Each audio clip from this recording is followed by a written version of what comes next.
shows. Shift, I don't make your first show. No video demo. Anyị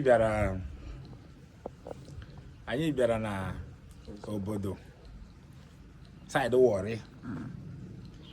Ịbịa dokwere my son. Mmụọ ndị nna nna ya godoro. Na ọ na-abụ nwata tosokwen osoro ibe ya.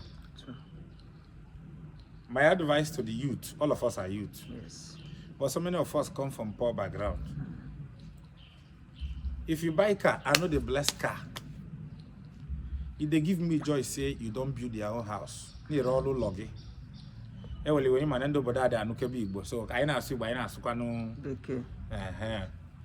so Bambo. I know see by Gorala, mortgage roll anywhere, even if it's a room and parlor, is a house. Because if you don't have land and you don't have a plan to go and build a house, you don't have a house. That means you don't even have a plan to go and marry. If you go and buy a car first and you don't get sense, the next thing what you're going to do now to go to hotel. They carry girls up and down. That is not the life I want to associate with. So we bless the house. We install the altar. This is the altar of his ancestors. Manor roll offer. I in the bubbetes morning agoron and gurie. Kahabia nonyeria.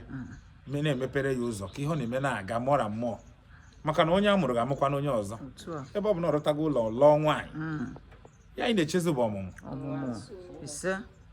And I'll get check on when Macano who shop on America and Tokute. Okay, need the get chebea. Oh, Yaka Ibarime. Yaka Ibarime. So if you are following me, here Ibarime with tradition. I am now work with a dry. We are at peace with nature.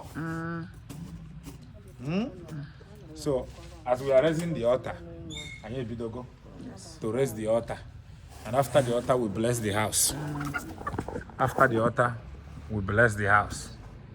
And then we go. This is achievement. And this, it gives us joy. Yeah? Remove your slippers. After the altar, now we go and bless the house. Yeah? We do the rune.